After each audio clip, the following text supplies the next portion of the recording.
নিরাপত্তার স্বার্থে খান জাহান আলী মাজারের কুমিরটিকে অপসারণের জন্য প্রস্তুতি নেওয়া হয়েছে। বিস্তারিত জানাতে বাগেরহাটের মাজার দিঘির পূর্বঘাট থেকে সরাসরি যুক্ত হচ্ছেন প্রতিনিধি আমিরুল হক বাবু। বাবু, আমাদের জানাবেন বাগেরহাটের কুমির অপসারণে এবং এটিকে নিরাপদ দূরত্বে স্থানান্তরের জন্য যে ব্যবস্থা নেওয়া হয়েছে সে বিষয়ে আপনার কাছে কি তথ্য আছে সর্বশেষ?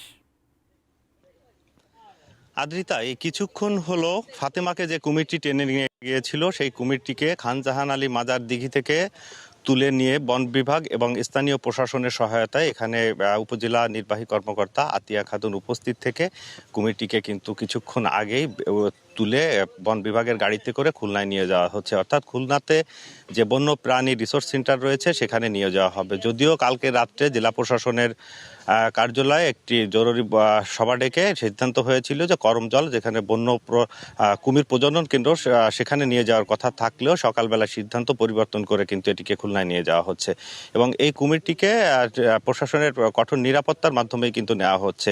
এই কিছুক্ষণ আগে আমি এখন যেখানে আছি খান জাহান আলী মাজারের পূর্বঘাট, ঠিক এর দক্ষিণ পাশ থেকেই কিন্তু কুমিরটিকে তোলা হয়েছে। সকাল থেকে বন বিভাগের কর্মকর্তা কর্মচারীরা এসে পর্যবেক্ষণ করছিলেন যে আসলে কুমিরটি কোথায় আছে। একটি পর্যায়ে এই কর্নারে পায় এবং সেখান থেকেই কিন্তু তারা এটিকে তুলে নিয়ে খুলনার উদ্দেশ্যে রওনা করেছেন এবং এখানকার যে তারা বলছেন যে আপাতত এটিকে সরিয়ে নেওয়া হচ্ছে এবং পরবর্তীতে এখানে কোনো বেষ্টনীর ব্যবস্থা করতে পারলে অথবা কুমিরের খাঁচার পদ্ধতিতে যদি এখানে আবারও এটাকে আনার মতন পরিবেশ তৈরি হয় তাহলে আবারও এখানে ফিরিয়ে আনবেন। তবে যেখানে যারা দর্শনার্থীরা আছেন তারা চাচ্ছেন যে কুমিরটি আবার ফিরে আসুক এবং এইখানে যে কুমিরটি রয়েছেন এটি কিন্তু খান জাহান আলী রহমাতুল্লাহ আলাইহের আমলের যে কুমির, সেই কুমিরের যে বংশধর ছিল সেই বংশধর নয়, এটি একটি মাদ্রাজি কুমির।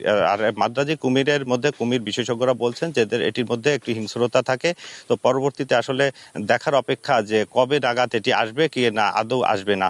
তবে এক্ষেত্রে পর্যটনের পরে একটু ধকল পড়ার সম্ভাবনা রয়েছে, যেহেতু কুমিরের আকর্ষণে অনেক মানুষ এখানে এই খান জাহান আলী মাজারে আসেন, দিঘিতে কুমির দেখতে আসেন এবং কুমিরকে খাওয়ানোর উদ্দেশ্যে অনেকে আসেন। সেক্ষেত্রে পর্যটনে হয়তোবা কোনো ধরনের প্রভাব পড়তে পারে, এমনটি ছিল আসলে খান জাহান আলী মাজার দিঘি থেকে।